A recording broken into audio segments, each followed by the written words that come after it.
Hola, ¿cómo están todos mis champs? La verdad, bueno, primeramente, maestro, amigo, profesor Lalo, Mi ¿cómo querido estás? Marco, un gustazo. Lalo Camarena, que nada más, ya es de la casa, ¿eh? De hecho ya vive aquí arribita. Tenemos un, ¿cómo le diremos? ¿Cómo lo presentamos? Pues es que no ocupa presentación, puso en alto el nombre de Argentina, peleó en el peso medio con los mejores, y pues bueno, ni más ni menos de Argentina en lo más alto del boxeo mundial, ex campeón mundial en dos divisiones y uno de los mejores libra por libra en su momento, Sergio Maravilla Martínez. Sergio, ¿cómo estás? Muy buenas tardes, chicos, ¿cómo les va? Yo la verdad que fantástico y muy contento de por fin haber coincidido y estar aquí.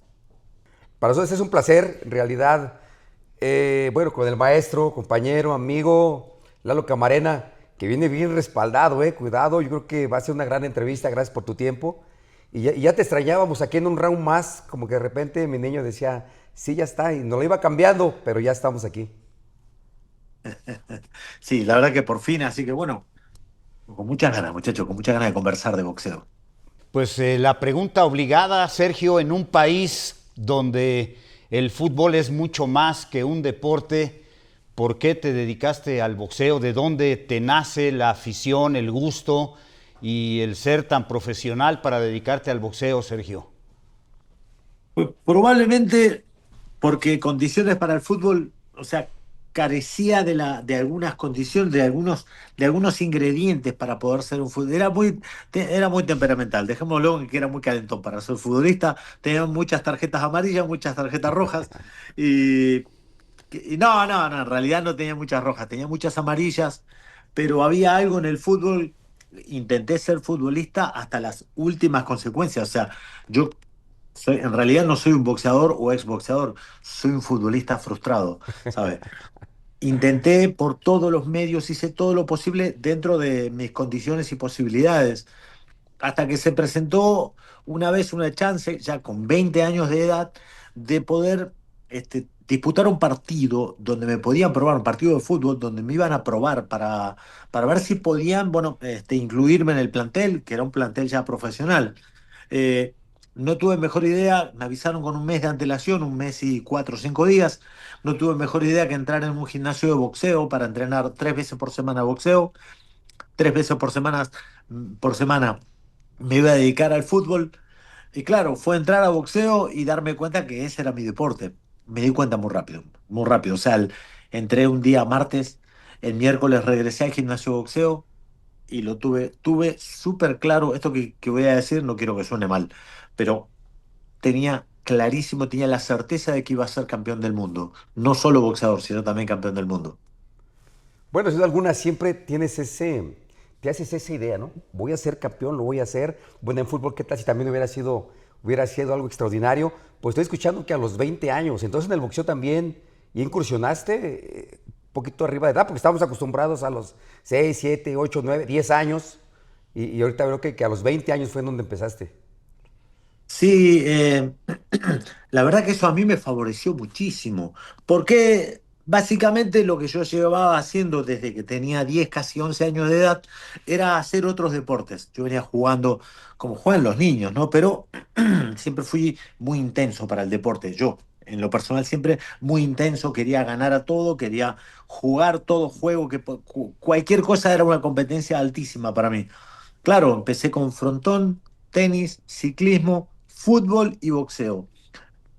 Todo prácticamente, prácticamente no, ininterrumpido, desde mis 10 casi 11 años de edad hasta los 20. Entonces, no tenía golpes recibidos cuando llegué a los 20 años al boxeo. Llegué con una buena base física, con una buena base, y tenía las ideas más o menos claras sobre lo que yo necesitaba, o lo que yo quería, o lo que yo interpreto con respecto al boxeo.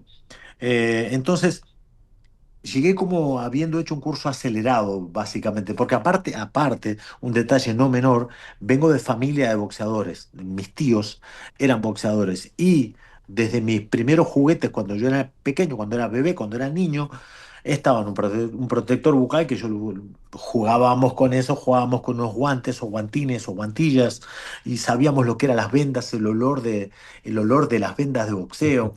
Entonces, ya nací también familiarizado. Lo tomé a los 20 pero ya tenía una buena base deportiva, ¿sabes? ¿Y cómo te fue en esa prueba? ¿Con qué equipo y en qué posición? ¿De qué jugabas, Sergio? Era delantero por la banda derecha, hacía bastantes goles, la división que jugaba hacía muchos goles, era recontra goleador. ¿Por qué? Porque físicamente era muy rápido, muy fuerte y delgadito, flaquito, era espigadito, así flaquito yo. Nunca jugué ese partido, no llegué, no fui, no me animé a ir. ¿Por qué? Porque el partido era un 4 de junio, domingo 4 de junio. No, a ver, sí, 4 de junio de ese año 95. Y el día 9 de junio yo debuté como boxeador. Yo debuté como boxeador un mes después de haber ingresado al gimnasio. Un mes y una semana. Entre el 2 de mayo, que fue mi primer día, y el 9 de junio. Un mes y una semana. Nunca me presenté al partido, nunca más volví a tocar una pelota, un balón de fútbol. Nunca más. Win derecho, dirían en Argentina, jugaba de win derecho. Así, win derecha, ¿ya se le llama? A la derecha. La derecha, a la derecha. Fíjate, qué buena anécdota. Entonces, qué bueno que no pasaste desde muy chico, si no hubieras terminado transmitiendo ahí un programa de podcast, un round más y eso. Por eso estamos aquí, yo empecé a los 6 años. Y ve nada más, tú te ves todavía bien, completamente íntegro. Subes a la primer pelea amateur, ¿qué pensaste cuando ya estabas arriba? No es lo mismo estar dentro de una cancha de fútbol con 10 jugadores más, tú solo, al tú por tú con uno. Para mí fue mucho más fácil. Esto lo digo con todo el respeto del mundo para todos los boxeadores incluso. Para mí, yo, después de haber recorrido 30 años de boxeo, que ya llevo prácticamente dentro del boxeo, entiendo que el fútbol es mucho más complejo. Tiene como muchas más patas que hay que aferrar, como por ejemplo en el fútbol, 11 compañeros o 10 compañeros y yo, los 11 tenemos que comprender la táctica, comprender la estrategia que nos dice una persona que está afuera, que es el entrenador. Los 11 tenemos que estar emocionalmente conectados con lo que queremos lograr, que es el triunfo, pero los 11 tirando hacia el mismo lado, tirando del carro hacia un mismo sitio. Y era muy difícil el fútbol. Entonces el boxeo se me hizo mucho más fácil a mí. Sabía qué tenía que hacer. En boxeo, para mi punto de vista, con esto no digo que la gente tiene que coincidir conmigo, yo solamente lo tengo que tener la idea clara, es cuanto menos golpes reciba, más posibilidad de ganar tengo. Entonces, mi idea era, digo, bueno, tengo que subir a que mi rival no me golpee, o me golpee lo menos posible. Esa era toda mi idea, era todo mi trabajo, que mi rival me golpee lo menos posible. En el fútbol sí es cierto, ¿no? Son 10 y tú, pero a veces si un jugador no está haciendo un buen partido, pues los otros 10 le ayudan, pero en el box no, en el box si tú no haces lo que te corresponde, pues ya no es tan fácil, Sergio. Puedes perder y puedes salir lastimado. Yo creo que no es tan sencillo, ¿no? El fútbol sí es de conjunto, es de entrenamiento, de repetición, que sea colectivo el rendimiento, pero pues te pueden ayudar los 10, en el ring estás solito tú, como decimos aquí en México. Para mí era mucho más fácil, recurrir solo a mí, pues yo sabía de mis capacidades, sabía de mi equilibrio emocional. Yo siempre, para el boxeo fui muy equilibrado emocionalmente. Para el fútbol no, para el fútbol, como les dije al principio, era calentón, me enojaba, gritaba con uno. Yo me enojaba con mi entrenador y con mis compañeros, con el equipo rival, con el entrenador rival, con las gradas, con la hinchada rival, me enojaba con el árbitro, con todo el mundo. Y en boxeo pasé a ser un témpano, o sea, un trozo de hielo. En boxeo me resultó mucho más simple, es como que vine hecho para eso, ¿no? En realidad creo que por ahí van los tiros. Sí, de repente en individual es donde te sientes mejor, no sabes hacerlo en conjunto, como dicen en el fútbol, está medio complicado, el temperamento también es difícil, que se barra en un empujón, acá pues te puedes desquitar de una forma, ¿no? ¿Qué récord avanzaste en amateur a los 20 años? ¿Qué récord dejaste en amateur? De amateur tuve en 2 años y medio, 2 años y 5 meses de carrera amateur, hice 41 combates, tuve 31, no, 39 ganadas, un empate y una derrota. Bastante copado, bastante bueno. Sí, mucha actividad para 2 años y cachito, ¿no? Sí, sí, Sí, peleaba seguido. Entré en algunos campeonatos en Argentina, obviamente no es como México por la cantidad de boxeadores. Yo entraba en un campeonato argentino y tenía 5 rivales. Si llegaba a la final tenía 4 o 5 rivales nada más. Que en México eso no es nada. O sea, en México puede pasar en peso pesado eso, claro. Pero me acuerdo que tuve 2 campeonatos argentinos que gané medalla de oro en los dos y después un torneo más que fue el final que hice en mi último combate, digamos, de amateur, fue parte de un torneo internacional ahí de Argentina también, que se llamaba Torneo Internacional Argentina, no sé cuánto, un nombre raro. Después estuve en un torneo mundial en Budapest, en Hungría, y sí que tenía una actividad bastante recurrente, ¿no? O sea, estaba combatiendo muy seguido, sí, muchos combates.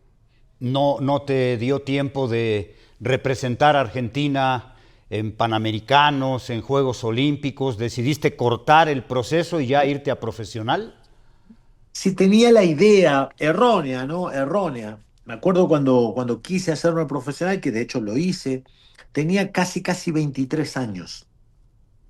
Y mi idea en mi mente era 20 años de edad para ser amateur.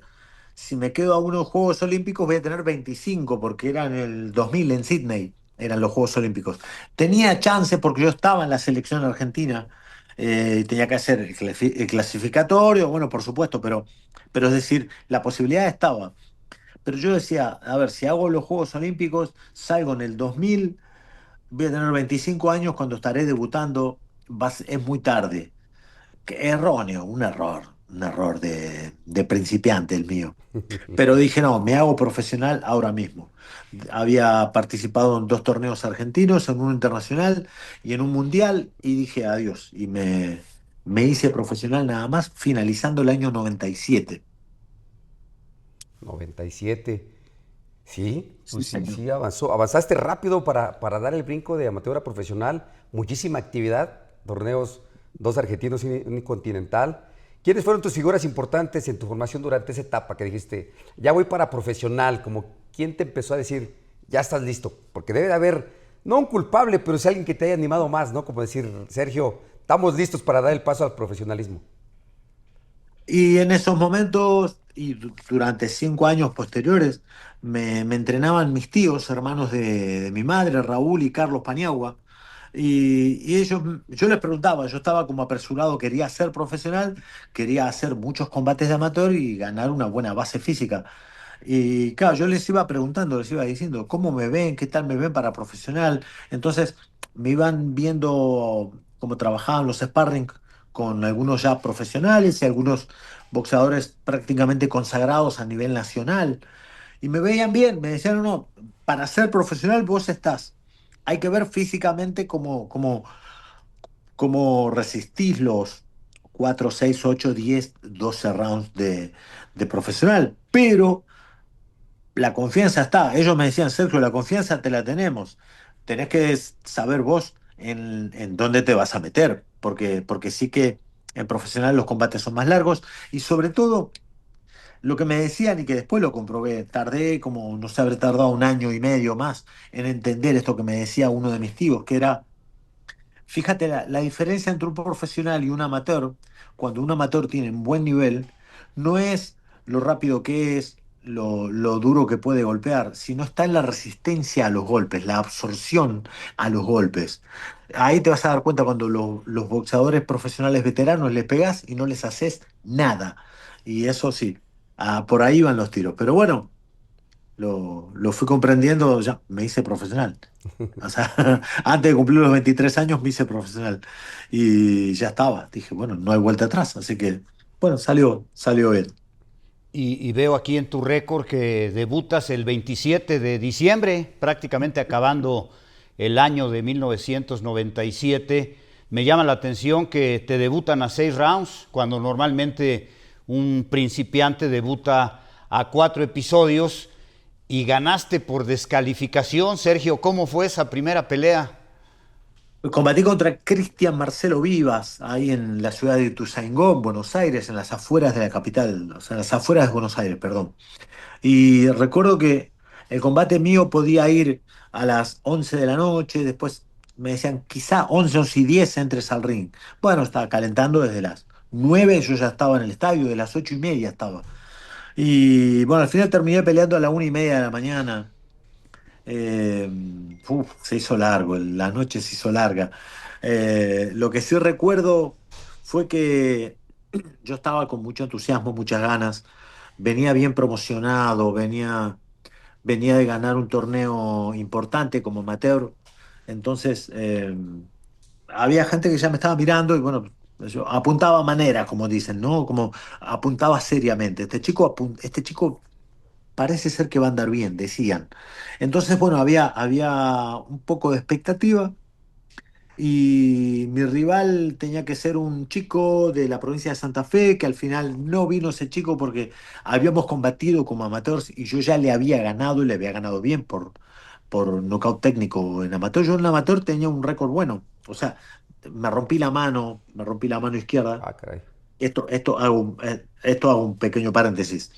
Tuve 28 knockouts de 41 peleas, es decir, un porcentaje alto, pero la mano, bueno, se me rompió toda. Cuestión, que había ganado a un rival, a un posible rival, eh, estaba anunciado con ese chico, pero al final vino otro. Entonces, bueno, trajeron otro chico, combatimos, subimos, peleamos. Yo sabía que lo podía noquear, en cualquier momento lo iba a noquear, era sabido, digamos, era como sabido, pues se veía la diferencia que había. Y al final, bueno, el chico metió un cabezazo en el segundo round al comienzo. Y el árbitro le dijo, a la próxima lo voy a descalificar. Y el chico como se le iluminó, porque estaba cobrando, estaba empezando a recibir golpes. Entonces, no eran muchos golpes, pero estaba empezando a recibir. Y 6 rounds se le iban a hacer muy largos. Entonces dijo, wow, dijo, capaz que me descalifican. Bueno, pasó lo que pasó. Metió la cabeza hacia adelante 2 o 3 veces con una intención muy mala, pero sin llegar a tocarme, sin llegar a golpearme, no me hizo nada de nada, pero sí que metió la cabeza por acá y el árbitro vino, paró el combate, porque, bueno, sí, eso suele pasar también, ¿no? Cuando un boxeador viene bien, tratan como de cuidarlo. Eso también es sabido. Yo venía de la selección argentina, venía bien promocionado. El promotor mío hacía la velada y se ve que le habrá dicho al árbitro, cuidámelo al pibe, cuidámelo porque si no cuidámelo. Y bueno, el árbitro dijo, listo, descalificado. Y así pasó mi primer combate. Yo digo, en el box la cabeza es para pensar, Marco, no para golpear. Sí. Sí, efectivamente lo que estaba haciendo bien, estaba planificando bien. Fíjate que sí, estabas en tu plan que decías como querer ser campeón mundial, haces buena carrera ahí en Argentina, pero ¿cómo viene la propuesta para pisar los Estados Unidos, Las Vegas en especial, aquella pelea con Antonio Margarito? ¿Cómo fue? Porque pues salir de Argentina en la primera una pelea tan grande, como que hay que pensarlo 2, 3 veces, ¿no? Yo no me lo pensé. Yo dije, sí, sí, sí, vamos para allá, porque me habían propuesto combatir en el Mandalay Bay, en una super velada donde no me acuerdo quién hacía el combate más importante. Sí, lo hacía usted, señor. Usted con Eric Morales, hacían un combate que fue el primero de una trilogía inolvidable. Y yo ser parte de eso, siendo un boxeador tan nuevo, tan novel, para mí era algo maravilloso, ¿no? Era un regalo que me cayó del cielo, ¿sabes? Entonces dije, sí, sí, fantástico. No sabía quién era el rival ni nada, pero dije, bueno, vamos para allá. Y así fue como salió el combate con Margarito, que después el combate en el ring fue otra cosa, pero al principio todo alegría y todo risas, sí.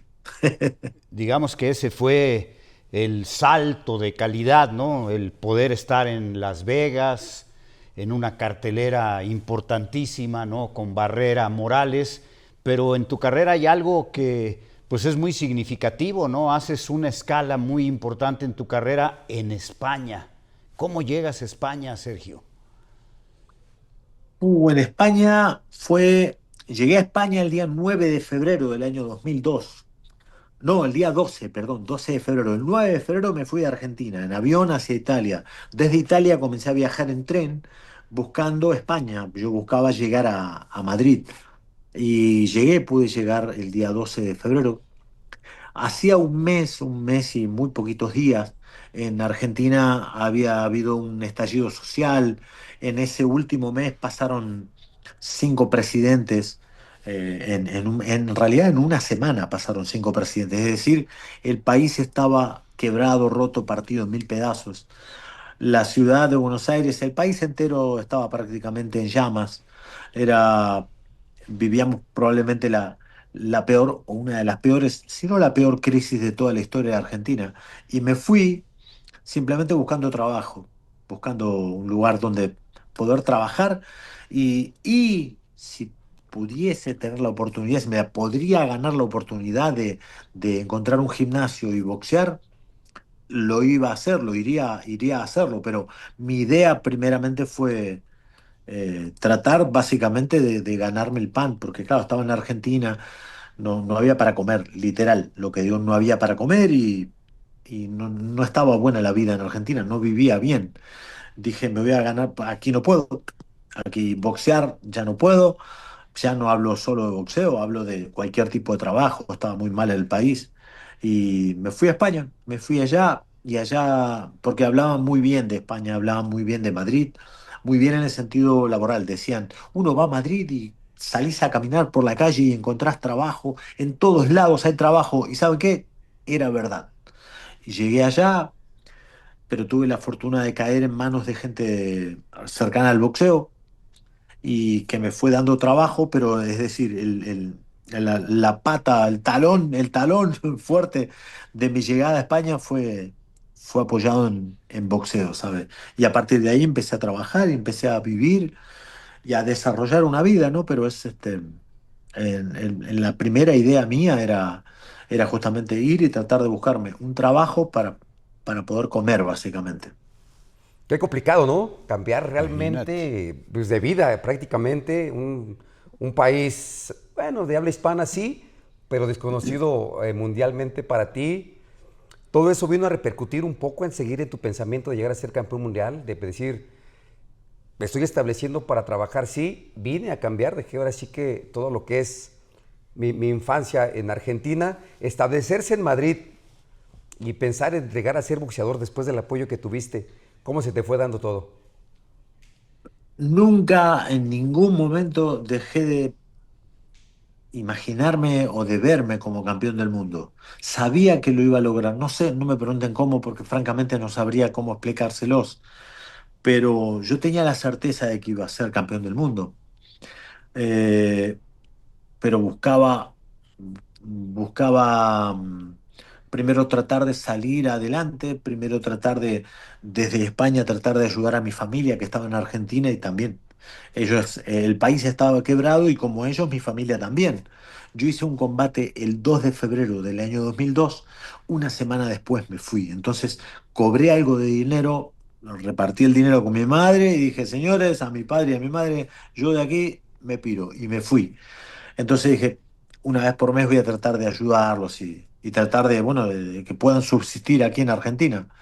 Eh, entonces, claro, yo tenía como, me hice como cargo de un par de empresas, de objetivos grandes, que uno era ayudar a mi familia que estaba en Argentina y otro era salir campeón del mundo, ser campeón mundial.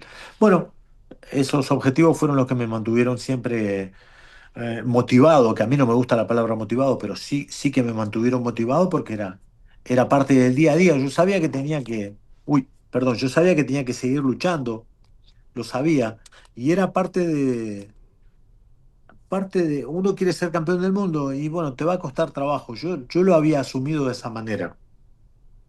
Y de qué trabajabas en España A cuando ver, llegaste? ¿Qué hacías? Y ya luego pues te dabas tiempo para el box también. bueno, tenía varios trabajos, trabajaba en España se le dice portero de discoteca, en Argentina patovica, seguridad de discoteca. Aquí les Seguridad de... decimos Cadena, acamaloras o o cadener, cadeneros. sí. Sacamaloras por los golpes.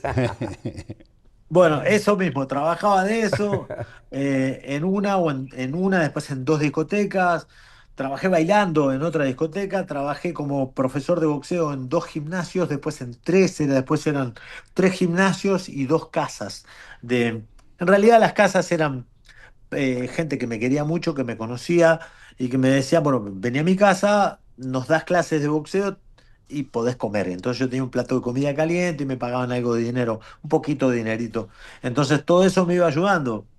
Trabajé como modelo en una época, trabajé como seguridad de algunas personas también, no solo de discotecas, sino que también me contrataban por ahí como para hacer, ¿cómo se dice? Tipo privado, personal, tipo Guardaespaldas, guardaespaldas, una seguridad, sí. especie así. Éramos varios, no era yo solo, pero digo, tuve un montón de trabajo allá en España, muchos, muchos y diversos trabajos, y los entrenamientos míos, los horarios de entrenamientos eran a las 5 de la mañana comenzaba el primero y a las 3 de la tarde comenzaba el segundo entrenamiento. Entonces tenía que ir adaptando mis trabajos a los horarios de boxeo. A eso sí que yo no lo movía para nada. Por eso trabajaba de diferentes cosas. No podía trabajar en una fábrica 8 horas o 10 horas. No, no podía. Tenía que tener diferentes trabajos porque, bueno, así, para subsistir básicamente. Manejando y adaptando a tus tiempos para seguir entrenando, porque después de ahí, en Madrid, pues resurges con una muy buena pelea, ¿no? Exacto, sí. Después una que sí, que me hablas del 2003. Ujú. Ajá, en Inglaterra me había salido un combate que para mí fue, y hasta hoy lo sostengo, el combate el más importante de toda mi vida, el más importante, sin lugar a dudas. No, si quieren hablar de combates importantes míos en mi vida, si hablan conmigo, yo les voy a decir uno solo, que fue el 21 de junio de ese año 2003 en Inglaterra, en Manchester. Fue por un título pequeño, un título menor, que es la IBO, Ujú. la IBO, y me acuerdo que el combate, pues me avisaron con pocos días de antelación, 9 días antes. El día que me avisaron, yo salía de una oficina de Cáritas, de una iglesia de Cáritas, de pedir comida, de pedir para comer. Entonces, la situación en ese momento y en los últimos, o sea, en los 2 meses previos a ese combate, fueron quizá de los más duros de toda mi vida. Por eso ese combate es el más importante de todos para mí. Richard Williams, ¿verdad?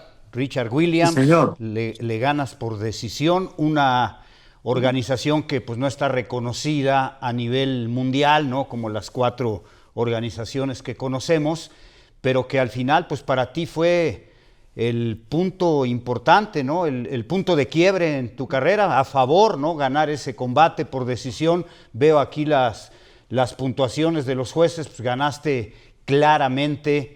Ahí te diste cuenta que efectivamente podías llegar mucho más lejos, Sergio, después de esa victoria frente a Richard Williams.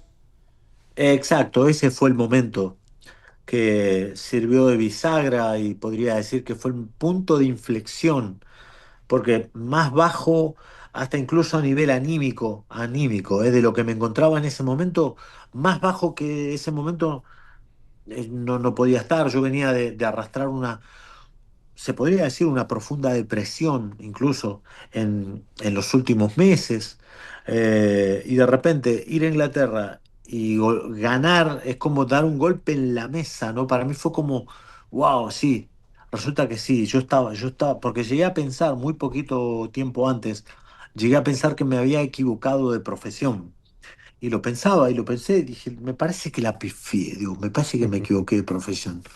Entonces, bueno, pues tomé una decisión fantástica que fue un mes antes o 20 días antes, que fue esperar 2 semanas para después decidir si yo dejaría de boxear. Y al final no dejé de boxear, llegó un llamado telefónico, salió este combate, me fui para allá, combatí, gané y wow, eso fue no sé cómo decirlo, no creo mucho en Dios, pero si existe un Dios ese día me dijo, mira, toma como para que entiendas que es por acá, este es tu camino, y me dio ese combate. Sí, yo creo que sí. Aparte, ¿sabes qué? En Inglaterra, ir y ganar posición está como ir a Japón. Y Sí, aparte, tanta afición, tanto, o sea, se meten demasiado en el papel la afición ahí en Inglaterra, más en Manchester, en donde peleaste ahora sí que contra todo, el rival y toda la gente que es súper aficionada. Es espectacular, ¿eh? En Inglaterra la verdad que para mí es un público increíble, es un publicazo, un público tremendo, porque nunca sentí tanta hostilidad.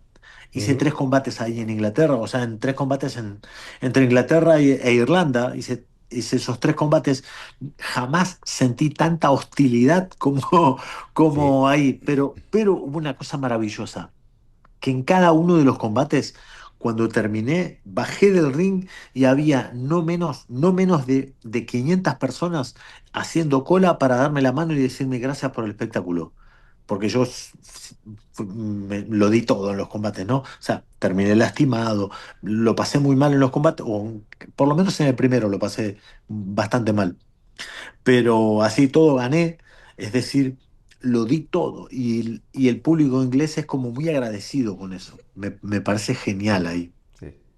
Pero imagínate de pelear en Argentina en crisis económica, política argentina, cobrar en pesos argentinos, luego vas a España, pues me imagino que los salarios eran mejores, y luego vas pues a donde está la moneda más poderosa, ¿no? Las libras esterlinas. Todo esto pues fue una inyección no solo de ánimo, sino una inyección también en lo económico, y ahí fue donde seguramente te convenciste, ¿no? Digo, a lo que cobrabas en Pa- Argentina era como no. sacarse la lotería, ¿no, Sergio? Dos loterías juntas, el gordo de Navidad. Pero El ojo, gordo de me la quedó. polla. No, claro, imagínense. Pero igualmente cobré $9.000 de Fíjate. bolsa Sí. total. No era una bolsa, una gran bolsa, pero para mí fue el gordo de Navidad, fuera de broma, ¿eh? O sea, 9.000. Yo venía de no tener dinero, nada, nada, durante muchos meses. Y de repente tener $9.000, que era el equivalente a 6.000 euros, me pude comer carne, chicos. ¿Saben lo que es después de mucho tiempo ir al mercado y comprar una tira de carne? A mí que soy argentino, me explico. Entonces, sí que fue muy bonito. De repente notar que era por ahí. Yo sentí que ese era el camino, que estaba en el camino correcto. Más que nada fue lo importante fue eso. Pues creo que lo importante, y como dices, fue como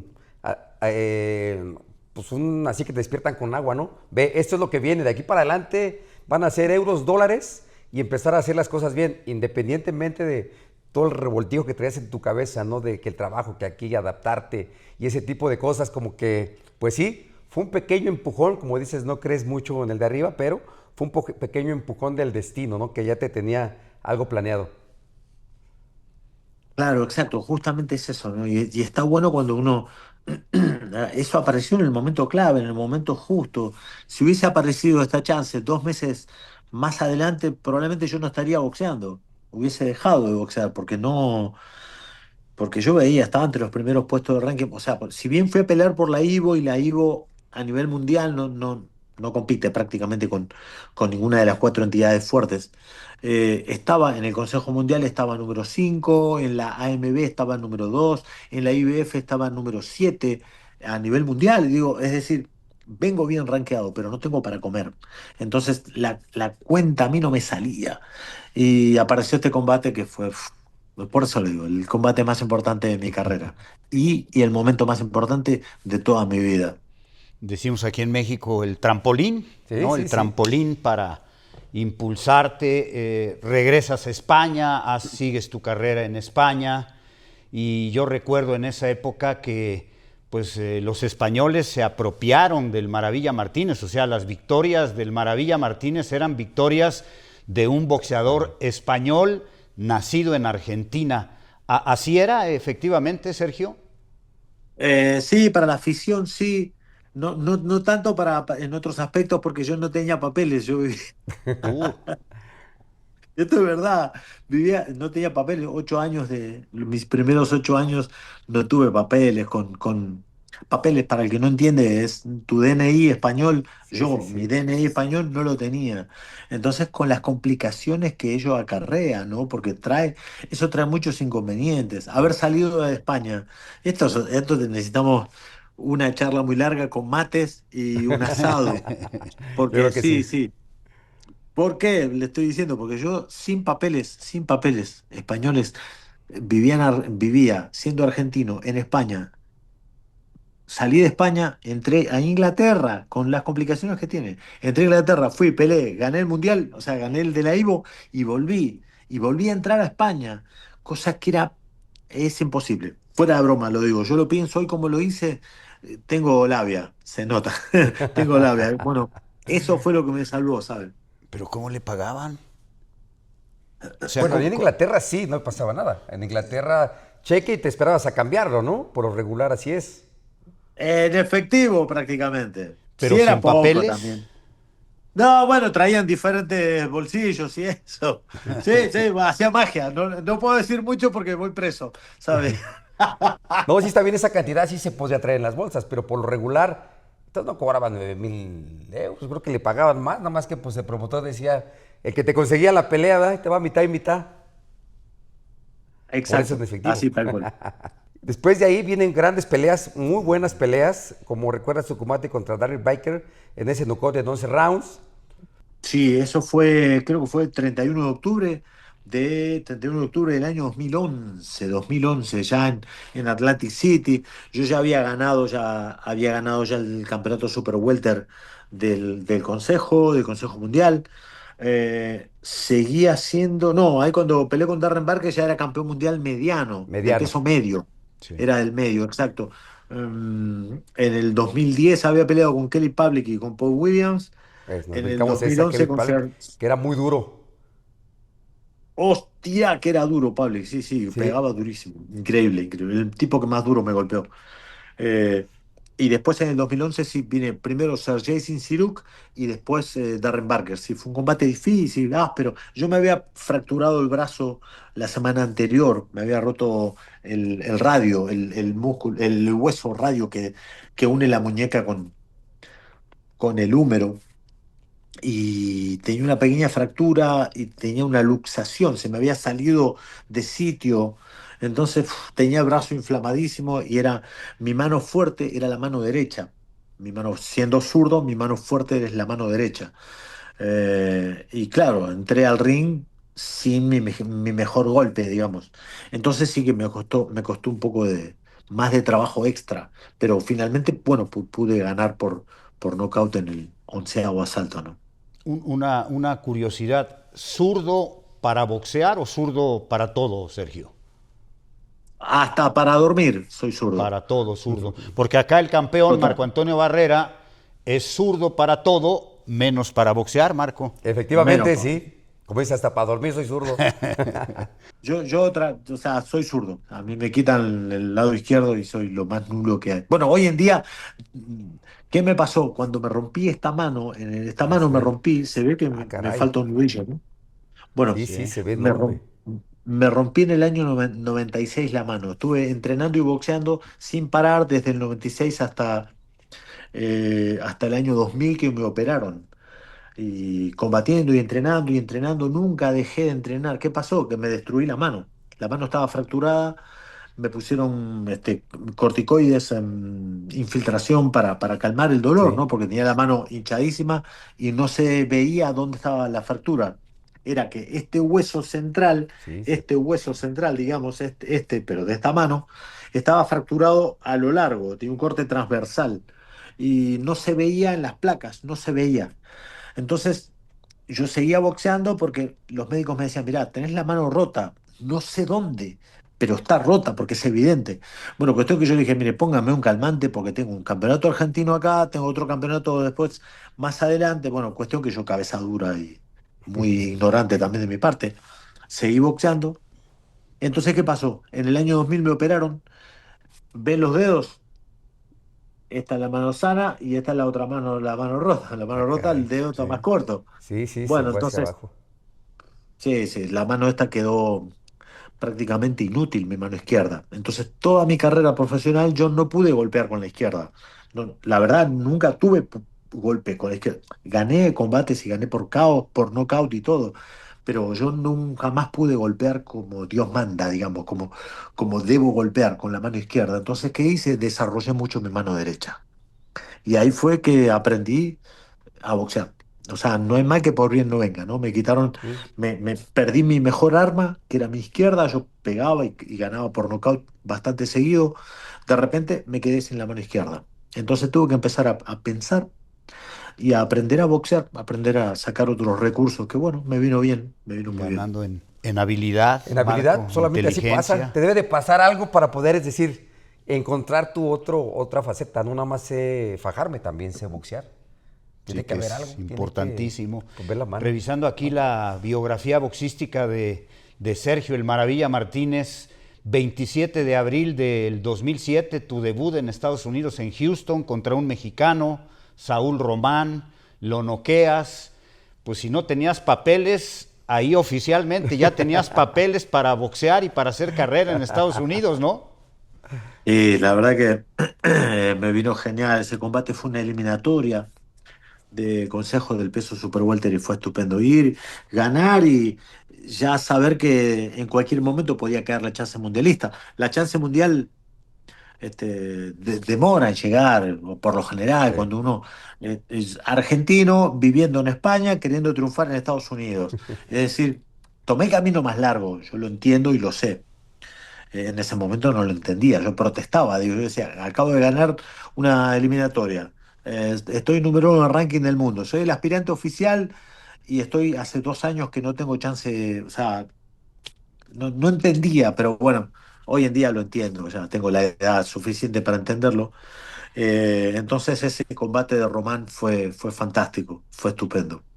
Pues yo a mi edad todavía no lo entiendo, porque a ti te pasó también, Marco, siendo mexicano, Mexicano, número uno del dos mundo, años, número del mundo. noqueador, espectacular. ¿Y cuánto te hicieron esperar? 2 años para 115 libras, entonces no venía, tuve que brincar de 115 a 122. Me dijeron, nada más ¡Wow! hay ese chance, ¿lo avientas? Pues dije, para eso estoy. Sí, sí, los organismos de repente, como dices, te ven cualidades y pues ahí te ponen hielo para dejarte un ratito quieto, ¿no? Pero a ti más que quieto, creo que te inyectaron un poco más de energías para saber qué era lo que querías. Y yo ya tenía 32 años cuando combatí contra Saúl Román, es decir, tenía, tenía años, no tenía edad deportiva, deportivamente era Sí, sí, joven, sí, eso es lo que a estabas mí me nuevo. favorecía, pero tenía 32 años. Entonces, bueno, pues yo entiendo también esto de, bueno, déjalo que se haga un poquito más viejo, que ya se cansa, se aburre y se va, qué sé yo. O cuando le toque la chance va a ser un anciano, ¿no? Prácticamente. Por lo regular, ¿no? Pues les pasa a muchos, ¿no? A muchos boxeadores. Te pasó a ti, le pasó a Sí. Juan Manuel Márquez, Márquez también lo le ha pasó dicho. a muchos boxeadores, pero pues yo voy a una frase que me encanta de Tito Fernández, un compositor, poeta chileno, que dice que el que sufre mucho madura más rápido, y pues yo creo que maduraste más rápido, Sergio. Sí, la verdad que sí. Y a mí probablemente de las cosas que más me ayudaron en el boxeo es lo que me pasó fuera del boxeo, como por lo general suele pasar así, ¿no? La vida es mucho más dura que el boxeo realmente. Por más que, bueno, hay gente que por ahí en boxeo se lleva mucha cantidad de golpes y por ahí piensa lo contrario, o me dicen, mira, yo soy la prueba de que esto es lo contrario. Vale, para mí la vida fue muchísimo más difícil y dura, que fue lo que me hizo madurar, el irme a España, no tener dónde dormir, dónde comer, no tener qué comer, eh, no tener prácticamente nada, no tener papeles, tener que estar esquivando a la policía cuando veía un patrullero de frente. Entonces, esas cosas fueron las que a mí me hicieron madurar un montón, la verdad.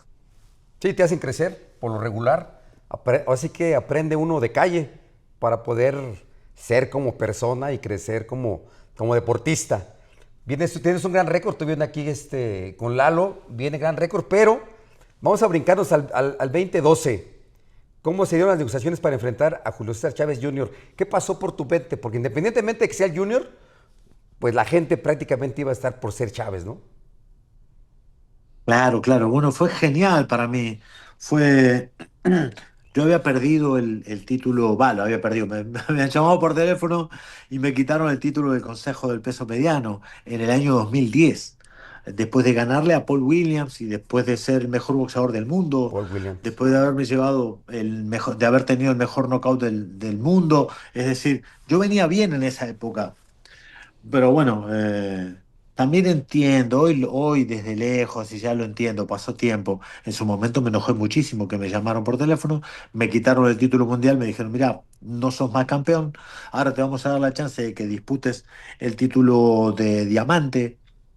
Y yo no quería el diamante, yo quería el título regular, que es el que podía defender. Bueno, pues Claro. cuestión que finalmente las cosas salieron como tenían que salir, que es Chávez Jr. ganó el Mundial en abril, creo que fue abril Ujú. del 2000, abril de 2011 a Sebastian Spiek, ahí Sí. en Texas. Y, y yo gané el de diamante, entonces él y yo nos juntamos, pasó tiempo, pasó casi 2 años, pasaron 1 año y medio, dos, mucho tiempo. Y, y en ese momento yo, era el momento, lo que más bronca me daba, lo que más rabia me daba, lo que más sensación de impotencia me daba era que era el momento que con 36 años de edad yo tenía para facturar. Era ahí o nunca. O sea, es o ganas dinero ahora o no ganas nunca. Bueno, cuestión que después de disputar un combate muy duro fuera, en la previa, antes del combate de Chávez Jr., yo tuve un combate durísimo, que fue el que me hizo madurar muchísimo para después subir al ring y llegar a enfrentarme a Chávez Jr. Cuando yo subí al ring, Chávez era un muchacho joven Sí. y yo era un hombre. Esa fue la diferencia. Y qué problema es el que viviste paralelamente a la preparación para enfrentar a Chávez, Sergio? ¿Se puede saber? Problema, pues un montón, un montonazo, un montonazo de problemas. A ver, ¿qué digamos? A ver, ¿por dónde puedo empezar?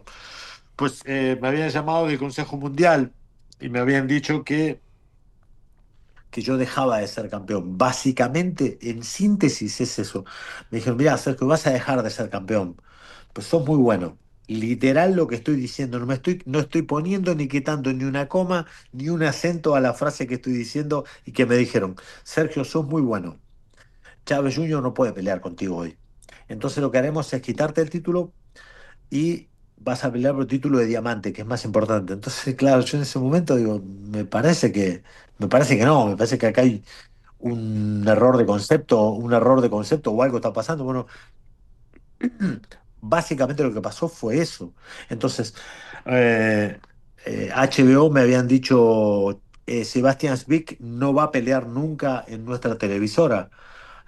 Yo tenía el título del peso mediano, del peso medio, y había un campeón interino que era alemán. Es alemán, se llama Sebastian Spiek. Era Sí. el campeón interino del peso mediano, o del peso medio.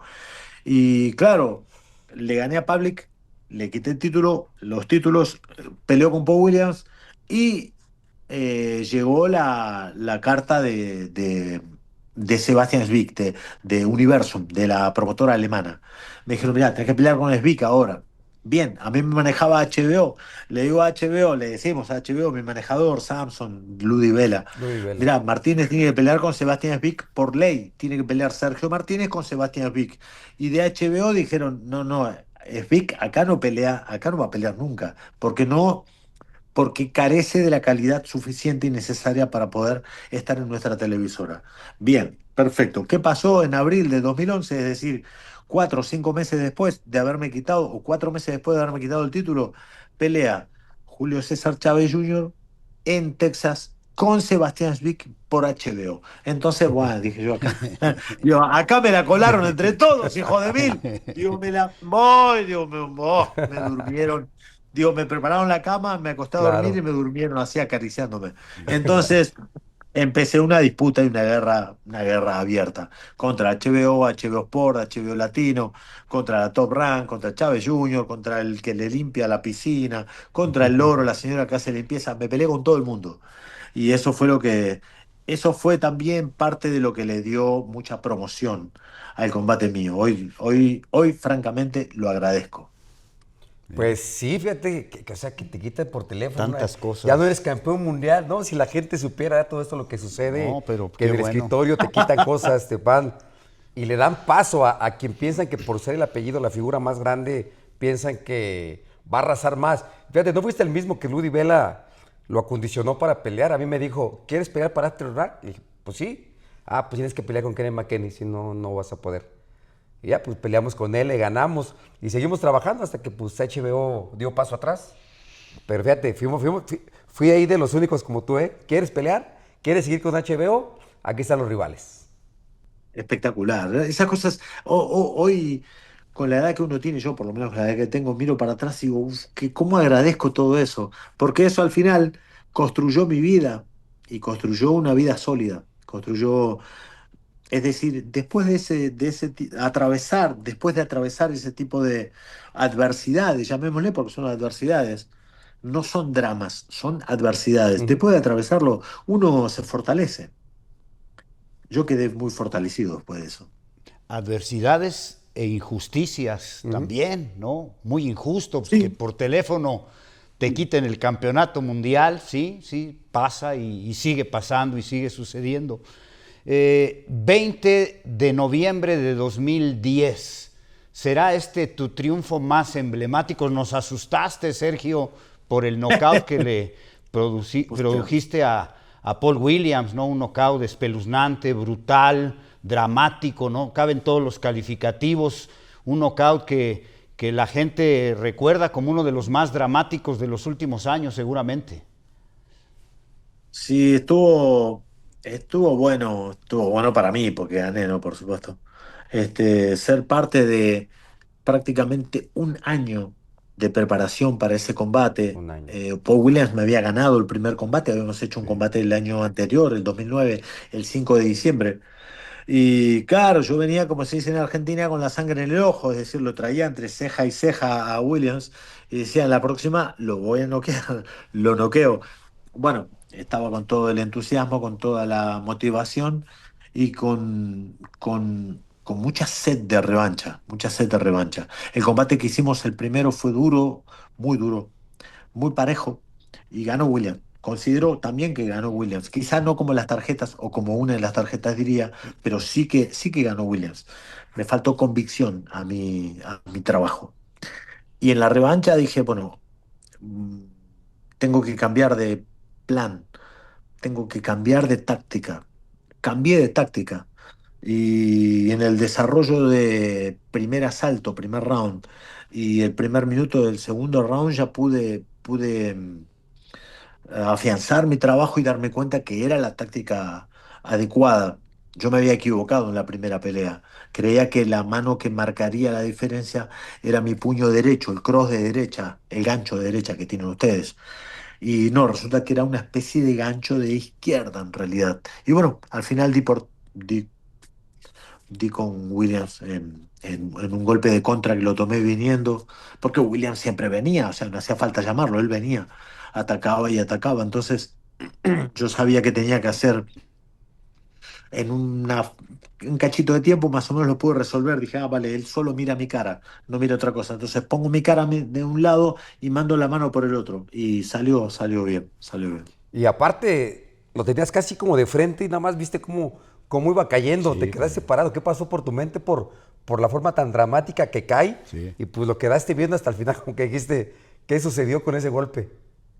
Y fue instantáneo darme cuenta que había encontrado el golpe justo. O sea, habrá pasado también de conectar y sentir que la otra persona, de repente, cuando das un golpe, cuando das el golpe más potente, todo por dentro como que se desintegra, se desvanece, no sé cómo explicarlo, como que golpeas y es como que de repente no hay nada que se oponga a tu puño, pero está el cuerpo del rival, entonces cuando golpeé sentí como de repente como si fuese dormido prácticamente, de hecho se durmió. Sí, se durmió. Ya estaba dormido antes de tocar el suelo, ya estaba dormido.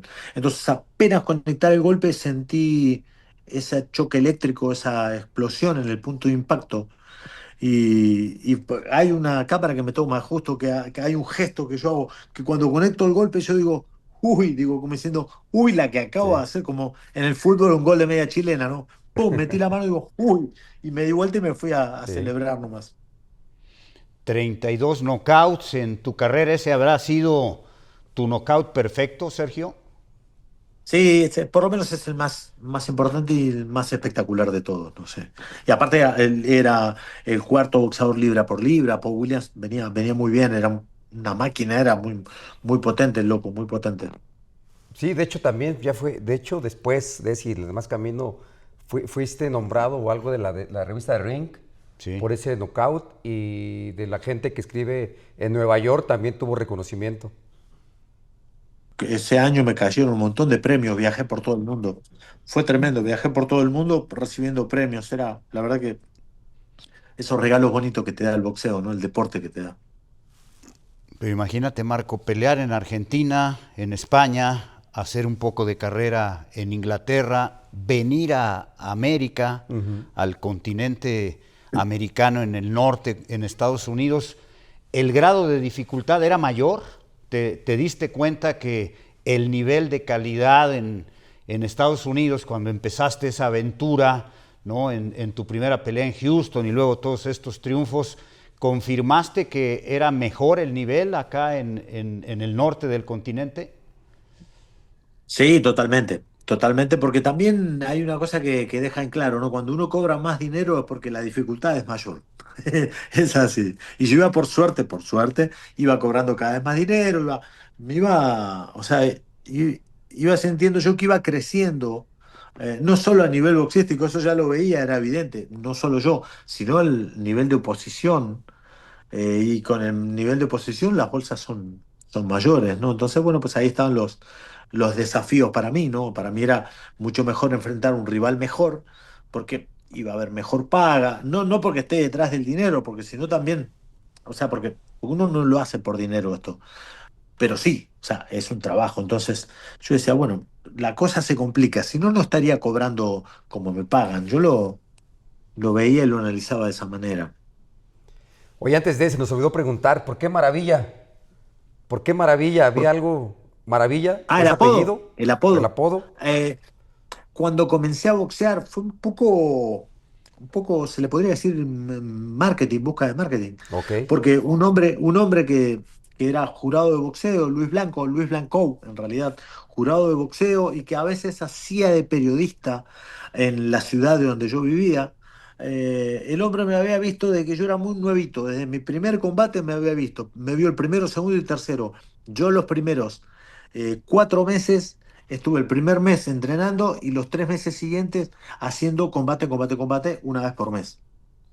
Y cuando pasó el tercer combate, el hombre se acercó a hablarme, a hablarle a mi entrenador, a hablarme a mí.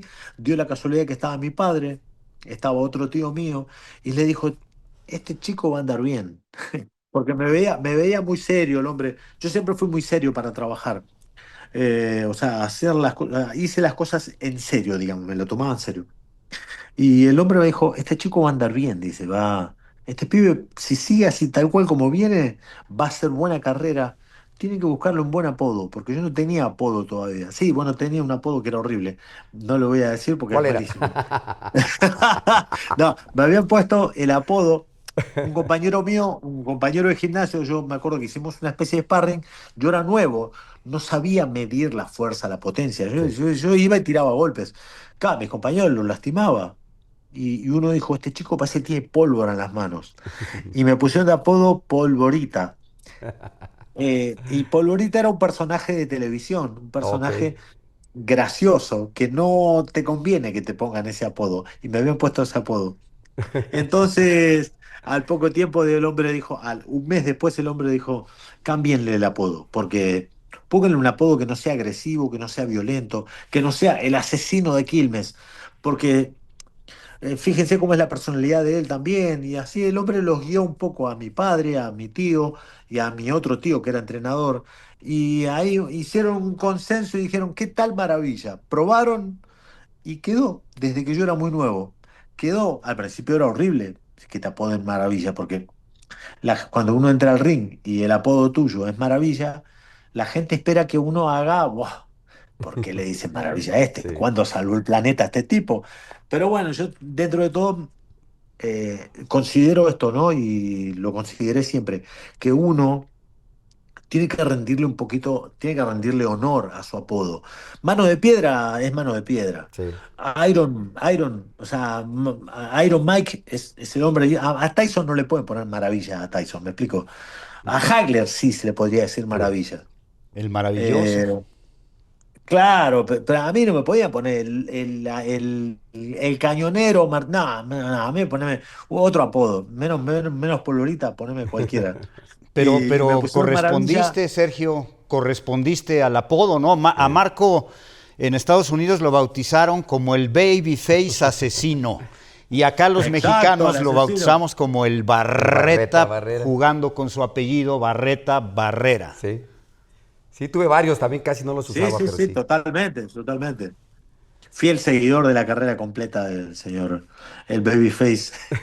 Sí, sí, sí. Hace Máquina. como Joder. 50 años atrás.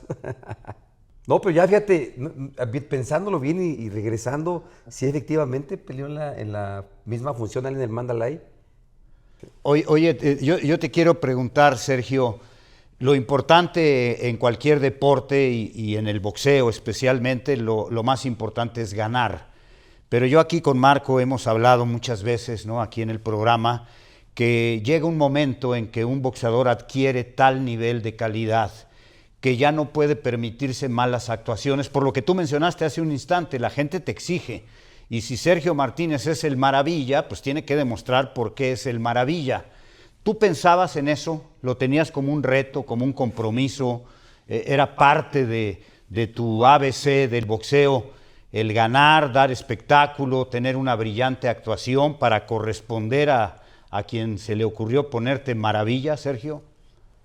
¿Sabe que en un principio mi carrera yo tenía un estilo en mi carrera, un estilo boxístico, era mucho más defensivo. Pero cuando di el salto, cuando fui a Estados Unidos, en el año 2007, en el año 2007 que fue a combatir contra Saúl Román, después hice otro combate contra Russell Jordan ahí en el Bronx, en Nueva York. Después hice otro combate más y me acuerdo que se acercó alguien que sabe mucho de boxeo y de boxeadores, que es Samson, y me dijo, tu estilo está muy bien, pero si querés vender más, si querés cobrar un poco mejor, si querés que tenga más repercusión tu combate, tus combates, tendrás que ser un poquito más agresivo. Sí. Y sí que lo hice, sí que lo asumí, lo entendí también como porque cuando yo comprendí muy rápido, ¿eh? O sea, apenas hablar con Samsung, entendí que los boxeadores, esto que suena muy mal, pero es así, somos productos Ujú. y como productos bueno, hay que ofrecer un producto de calidad. ¿El producto de calidad qué incluye? Bueno, incluye que boxee bien, que hable bien, que sea atractivo, que sea lindo, pero que también a la hora de ponerse los guantes te digan el Barreta o te digan el asesino cara de niño, ¿me explico? Claro, claro. Entonces, no tenía que ser solo maravilla, tenía que dar el paso al frente, porque yo antes tenía un estilo más, sí, más conservador de boxeo, porque para mí lo importante es no recibir golpes. Y a partir de ahí yo puedo construir todo mi triunfo. Pero claro, hay maneras y maneras. Ahora me estoy hablando de técnica, de táctica y de estrategia. Hay maneras y maneras de no recibir golpes. Y antes yo lo hacía dando el paso atrás, pero después, bueno, pues aprendí moviendo la cintura, aprendiendo el bloqueo y acortando distancias. Entonces, bueno, pues eso me favoreció bastante, ¿no? Entender el comprendimiento y el aprendizaje, ¿sabes? Sí, contragolpear. Le metió más contragolpeo al estilo que tenía. Por piernas salía. Y qué bueno tener esa planeación. Pues uno nomás se presionaba y vámonos. Entra, recibe y sal. No había otro estilo y no había No, otra pero diferencia en la esquina. Marco tenía buena técnica, tu técnica era bastante buena. Bueno, El estilo mexicano, Hablamos bien, de... bien pero entendido, tuve que ¿no? cambiar igual que Maravilla. Él por su puño y yo por la cabeza. Tuve Sí. que decir, caramba, tengo una operación en la cabeza. Ya no me puedo fajar de la misma forma. Ahora, mitad y mitad. Mitad boxeo, mitad fajarme. Porque como dices, el público en Estados Unidos es lo que te exige, Sí. espectáculo. Exacto, es un espectáculo lo que uno tiene que ofrecer y a mí, mira, yo no traía cortes, solo traía un corte nada más de 15 puntos que habían pasado en el combate de 2003, del que hablamos recién contra Richard Williams. Ujú. Solamente tuve un corte en el ojo. Cuando terminé mi carrera tengo 97 puntos en este ojo, 39 Sí, puntos en el otro ojo. También es parte, sí, sí, sí, eso fue sí. parte del aprendizaje. Son trofeos, ¿no? Yo así los veo. Tengo como 27 cortes y yo los veo como mis trofeos, como parte de mí. Es más, los quiero más, creo que mis cortes que las victorias que tuve. Yo creía, mirá qué ignorante de mi parte, creía que me iba a ir del boxeo sin cortes en la cara. Ah, qué Todo te puede boludo. pasar. Bueno, ¿Te faltó por hacer algo en tu carrera, Sergio?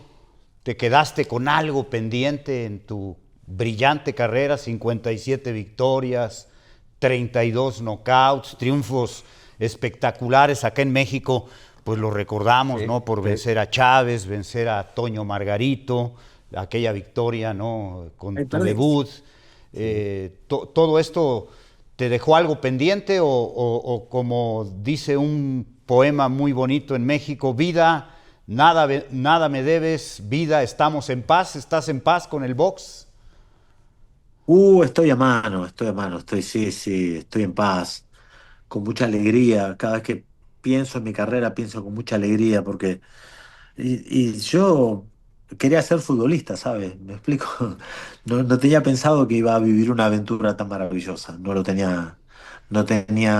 No planificado, no tenía ni la más remota idea de que podía llegar a vivir semejante aventura gracias al deporte, gracias al boxeo. Por eso el boxeo me dio muchísimo más de lo que yo hubiese querido soñar incluso. Sí, definitivamente, el box. Más cuando empiezas de la nada, un poquito más abajo, como que valoras la vida, el boxeo, el deporte y lo respetas de una forma increíble porque te hace brincar a un lugar que nunca te imaginaste. Gracias al boxeo uno se hace hombre, gracias al boxeo uno se hace humano, se hace persona. Y gracias a una elección que en algún momento tomé y dije, sí, es por acá, es este camino el que voy a seguir. Gracias a eso pude construirme y construir a mi alrededor, ¿no? Sí. También. Hoy en día tengo empresas y tengo empresas y gente que trabaja conmigo y para mí. Y eso yo se lo debo todo al boxeo, ¿sabes? Y hablan, Marco lo dice y tú lo ratificas, respeto al boxeo. Y no puedo dejar de preguntarte, Sergio, porque se lo he preguntado a Marco, se lo he preguntado a Juan Manuel Márquez, a todos los grandes campeones, respetar al boxeo. Y ha habido recientemente peleas que pues parece que no respetan al boxeo, ¿no? Shakur Stevenson contra Edwin de los Santos, la más reciente de Canelo Álvarez con William Skull, donde Canelo conectó 56 golpes en 12 rounds, Skull conectó 55 golpes. Le digo a Marco, si tú me pidieras que defendiera esa pelea, pues es indefendible, no hay manera de defenderlo. ¿Qué pasa con este tipo de peleas, Sergio? ¿Cómo lo ves tú ahora, pues en ringside, ya no arriba del cuadrilátero, sino analizando el boxeo? Es difícil de digerir el combate de Skull, por ejemplo, de Skull o- bueno, y no, no son los únicos dos combates que vimos últimamente. No hay más. Eh, Hay unos cuantos más y Sí. son difíciles de digerir eso, ¿no? Pero bueno, también entender que probablemente sea un periodo de transición. Yo también trato de ver todo con una perspectiva un poco más lejana y entender también que hubo otras épocas en donde había peleas salvajes y Ujú. peleaban, no sé, Barrera, Morales Barrera, fueron guerras, Mickey Ward con Arturo Gatti o Gatis. Leonard Durán, me explico, ¿no? Esa época, ochentas. Eh, pero también hubo épocas en lo que, bueno, ahora es lo que hay es esto.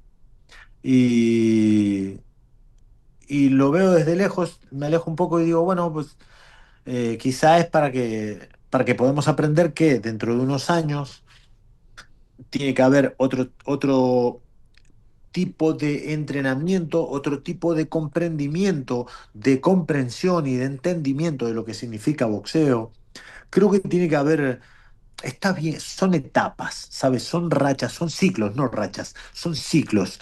Hay veces que el ciclo toca acá y hay veces que toca acá. Acá arriba, Barrera Morales, Mickey Ward y Arturo Gatti. Acá abajo, William Skull y el Canelo. ¿Me explico, no? Entonces, yo creo que bueno, necesitamos unos años de boxeo así, porque, como les digo, es cíclico, ya vendrán épocas mejores, pero ya vendrán épocas peores también. ¿Crees tú? Entonces, Ojalá no. estamos viviendo lo mismo, no, ojalá que no, pero no peores que esta, digo, peores que esta, sino iguales que esta, la vamos a vivir y probablemente peor también. Porque también hay que ver cómo se mueve el mundo, hay que ver qué tipo de políticas hay en el planeta, hay que ver qué tipo de comprensiones hay en el planeta, qué tipo de crecimiento y desarrollo mental tenga la gente, va a tener la gente también en nuestro planeta, en el planeta entero, ¿sabe? Porque todo influye. Entonces, creo que todo es parte de un todo. A ver, no me quiero hacer el loco filosofando acá, pero digo, todo es parte de un todo. No, pero es verdad. Hoy en día hay que entender que Canelo lo que quiere es correr el menor riesgo posible, facturando el mayor bolsa posible. Punto. Bueno, ya se irá Canelo y vendrán otros boxeadores que Canelo también es un pedazo de campeón, un pedazo de animal, Claro, tremendo, pero sí que es criticable, o por lo menos cuestionable el último triunfo. No criticable, cuestionable. cuestionable. Eh, Sí, entonces, bueno, creo que es algo lógico. En Argentina, por ejemplo, cuando estaba activo, yo estuve activo, estaba Narváez, Maidana, Rebeco, Matisse y yo campeones del mundo. Hoy Sí. hay solo uno, y es que es muy difícil que haya campeones mundiales también. Hoy hay solo uno, que es un gran campeón, que es el Un Puma gran campeón. Martínez. Sí. Ah, Y y lleva ahora una pelea acaba bien de ganar pesada, ¿eh? un, sí, se ahora tiene una brava. Entonces, pero también hay que entender que es cíclico. ¿Qué pasó por qué tuvimos 5 campeones mundiales? Bueno, porque 10 años antes se hicieron las cosas bien, o 10 o 15 años antes se hicieron las cosas bien en el campo amateur. ¿Y Sí. por qué hoy no hay campeones mundiales? Hay solo uno, con todo el respeto del mundo, que el Puma es lo más grande que hay. ¿Por qué hay solo un campeón? Bueno, porque hace 10 o 15 años no se hicieron las cosas tan bien, por eso Argentina tiene un solo campeón del mundo. Me explico. Entonces, como es cíclico en Argentina, es cíclico también a nivel mundial. Y hay que familiarizarse, pues realmente se ha venido y la gente sigue consumiendo este tipo de peleas. Como dices, son etapas, son cosas diferentes. Ojalá que, bueno, vamos a ver, están surgiendo nuevos rivales. Este amigo de Pakistán, no sé si la viste, tremenda pelea que noqueó a este puertorriqueño, que Canelo se fue Ah, a la sí, decisión apenas, exacto. A Berlanga. A a Edgar Berlanga. Berlanga. Y ahorita está ya como pues, prácticamente el redor oficial, ¿no? De Saúl Canelo Álvarez. Pues a ver cómo le pinta la jugada, ¿no? Para la siguiente. Tiene Crawford primero, Canelo Álvarez, que aquí pues son dos figuras grandes del boxeo. Sergio, Marco y yo siempre Sí. hablamos y no nos ponemos de acuerdo, pero yo digo, y el peso, ¿no? Este deporte se rige por el peso. ¿Tú cómo ves esta pelea Canelo contra Crawford? Dos figuras de lo mejor libra por libra, pero pues con diferencia de 2 hasta 3 divisiones. Creo que eso es importantísimo. Eso es importantísimo. El tema del peso para mí va a ser lo que lo va a terminar favoreciendo a Canelo. Creo que Canelo, más allá de las condiciones que tiene unas condiciones que son extraordinarias, más allá de eso, bueno, pues tiene un par de categorías por encima de Crawford, que Crawford, por mucho que pueda sentarse y comer filetes de buey, se puede comer un buey entero que tampoco va a tener, porque año tras año el Canelo se fue fortaleciendo en una categoría y Crawford en otra. Sí. Para algo están las categorías, para algo están las categorías, es lógico. Creo que Canelo tiene las de ganar. Ojalá sea un grandísimo combate, se saquen chispas los dos y nos ofrezcan un espectáculo increíble, que no tengo la menor duda que va a ser así. Pero creo que Canelo puede tener más a favor por el peso. Sí, definitivamente eso va a ser. Yo lo he dicho, si del 1 al sexto va a ser una gran pelea, que se entregue Crawford siquiera a media y larga distancia. Y ya después de ahí para adelante, yo creo que el cansancio, las recargadas de Saúl Canelo Álvarez, que tendrá, que será 15, 20 libras en la noche, van a ir minando la condición física de Crawford y pues ya va a agarrar, creo yo, la batuta a Saúl Canelo Álvarez para una victoria. Hay que ver hay que ver los desplazamientos que pueda llegar a tener, el movimiento de traslado que pueda llegar a tener Crawford, todo depende de eso, Ujú. pero vamos que Canelo lo va a encerrar. Canelo tiene condiciones técnicas, tácticas, estratégicas, mentales, espirituales, se encuentra muy potente, es joven el Canelo, entonces creo que lo va a terminar, va a terminar siendo cada vez más pequeño el ring de Crawford, creo que Exacto. sí. Hay nombres propios en Argentina, en el Salón de la Fama de Canastota. Antes de empezar el programa yo le decía a Marco, pues nada más que se cumple el tiempo y seguramente Sergio el Maravilla Martínez lo van a ingresar al Salón de la Fama de Canastota, Nueva York, donde está Marco Antonio, donde hay grandes figuras. Está Víctor Galíndez, el intocable Nicolino Loche, Carlos Monzón, Pascualito Pérez, y de la época antigua está el inmenso Toro de las Pampas, ¿no? Luis Ángel Firpo. ¿Te emociona esto, Sergio? que seguramente tienes ya tu pasaporte. Mira, de no haber tenido papeles, ahora vas a tener hasta pasaporte para el Salón de la Fama. Sí, puede ser uno de los regalos más bonitos, como para darle un cierre que ni en el más espectacular de mis sueños hubiese podido tenerlo, francamente lo digo. Para mí es demasiado. Yo no pedí tanto, el boxeo me dio demasiado. Efectivamente, así nos pasa. No pedimos mucho, pero te da de más el boxeo. Y se parecen las carreras, la tuya y la de Maravilla, porque Marco también jugaba fútbol. Quería que fuera futbolista. Perdimos un buen futbolista, contigo un futbolista que podía destacar, pero ganamos 2 campeones del mundo. Madre mía, casi nada. No, Marco, madre mía, qué honor poder estar hablando con usted. Qué honor, la verdad, soy afortunado hasta para eso. No, muchas gracias, la verdad, para nosotros un round más, aquí es tu casa. Ojalá que te podamos invitar en un futuro no muy lejano, pero platícanos de tu libro, para que también nos traigas el libro, ¿no? Platícanos de qué habla, qué pasó, por qué te dio por sí o nos llegó mala información. Ah, estoy escribiendo un libro ahora, le dijeron Exacto. eso, madre mía. Sí, sí, estoy escribiendo un libro con Carlos Irusta, un legendario periodista de boxeo de aquí de Muy buen Argentina. amigo. Qué grande, Irusta es lo más grande que hay, es un amigo también, un amigazo.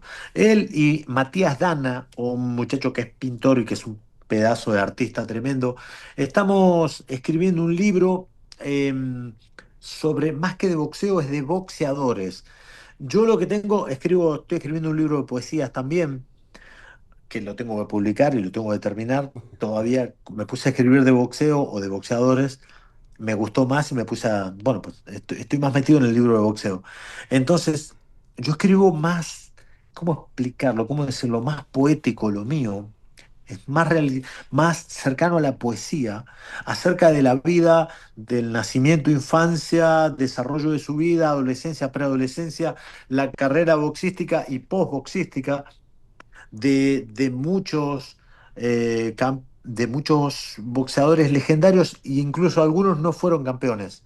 Y, y bueno, vamos a ver si esta semana empiezo con el relato también del señor que tenemos presente, el señor Hall of Famer, Marco Antonio. Esta semana estoy con Marco Antonio, la otra semana voy a estar con Eric Morales también. Ya escribí sobre Chávez, Julio César Chávez, Leonard Tyson, entonces escribo un poco, tengo una manera un poco particular de escribir. Y a mí me gusta, a mí me encanta, porque escribo como muy poético y mucha metáfora acerca de lo que recorren en sus vidas, ¿no? Los boxeadores.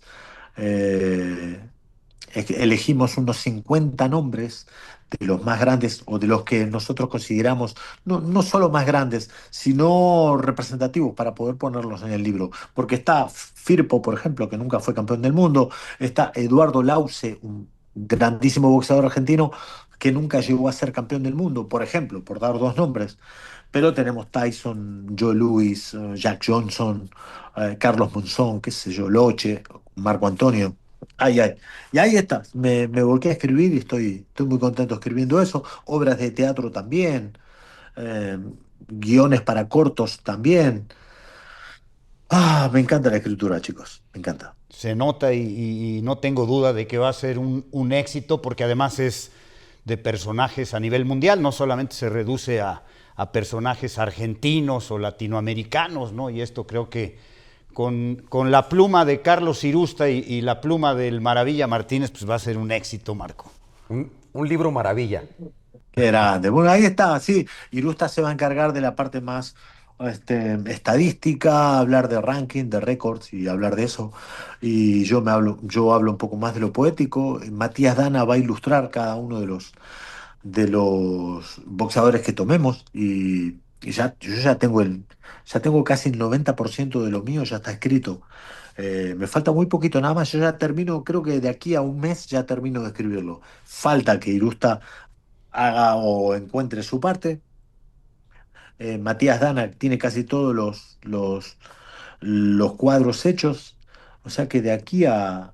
¿Qué estamos? ¿Qué estamos? ¿Qué estamos? Mitad de año. Bueno, tendrá que ser de aquí a 8 meses. 7, 8 meses podremos sacar el libro. Les va a llegar un libro, chicos, ¿eh? Les va a llegar. y va a ser un éxito y pues habrá que difundirlo, Marco, va a ser un Estás un invitado gran en un éxito. round más para que traigas el libro el día que esté terminado. Vamos a estar al pendiente, invitarte aquí y pues poderlo promocionar, ¿no? Aquí en un round más. Sí, imagínate, ¿no? Todos estos, algunos boxeadores pues no los viste en directo, Sergio, ¿no? Por cuestión cronológica, pero pues vas a escribir de ellos. Tengo la duda nada más por la curiosidad periodística, ¿está el Mono Gatica ahí? Está Gatica, sí El Mono señor. Gatica, Ya está, que ya tengo relato escrito. mira nada Gatica más. fue quizá uno de los grandes ídolos de Sí, Argentina, sí, sí, uno de los sí. más grandes ídolos de Argentina, que ni siquiera fue campeón, Así no es. solo del mundo ni de Argentina, no fue campeón ni siquiera de su provincia. O sea, que una cosa, un dato curioso, o sea, un caso curioso el de Gatica, pero también hermoso, espectacular, poético. Como un Imagínate. ratón Macías, ¿no? Sí, el ratón sí fue campeón del mundo, ¿no? Pero el Mono Gatica en Argentina dicen que era así Como un campeón. como un ídolo irrepetible, ¿no? En la historia del boxeo de Argentina. Todo esto me lo ha platicado el buen Carlos Irusta, a mí no me tocó ver al Mono Gatica. Sí, Gatica fue de los máximos ídolos que tuvimos aquí en Argentina. Sí. También tenemos la historia de Justo Suárez. Escribí la historia de Justo Suárez, que falleció en 1929, creo, Suárez. Fue el primer gran ídolo argentino, que de hecho hay canciones Mira. de él, Canciones también. hay canciones copadas importantes, de grupos importantes y de artistas importantes, para el Torito, el famoso Torito de Mataderos también, que yo no llegué a verlo, pero sí que tuve que inmiscuir mucho en su historia para poder escribir lo que ya escribí.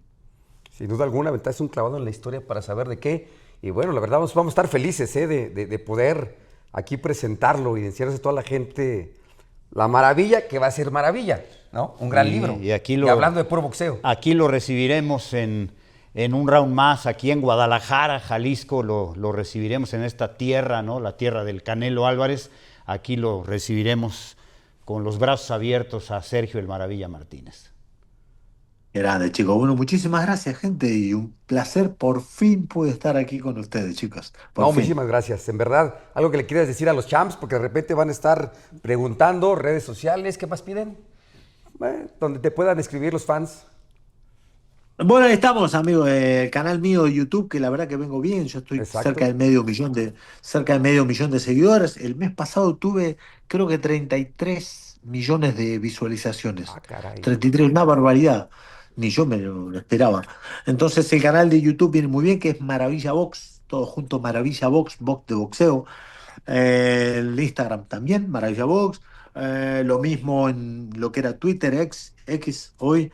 Eh, ¿Qué tengo? TikTok, o no sé ni cómo es el TikTok, pues yo no lo manejo. Twitch es Maravilla Martínez OK. Maravilla Martínez OK. OK. Eh, Mis redes sociales, para el que quiera seguirlo, por ahí se puede entretener. Como decimos aquí, tiene todo el Maravilla menos miedo. Exactamente. Como dice el Martínez, ¿no? Es que es el Martínez. Me la copió el Rey Martínez. El Rey Martínez, pero está bien. efectivamente. Muchísimas gracias. Deja tocar la campana. Esto fue un round más. Sergio Maravilla Martínez.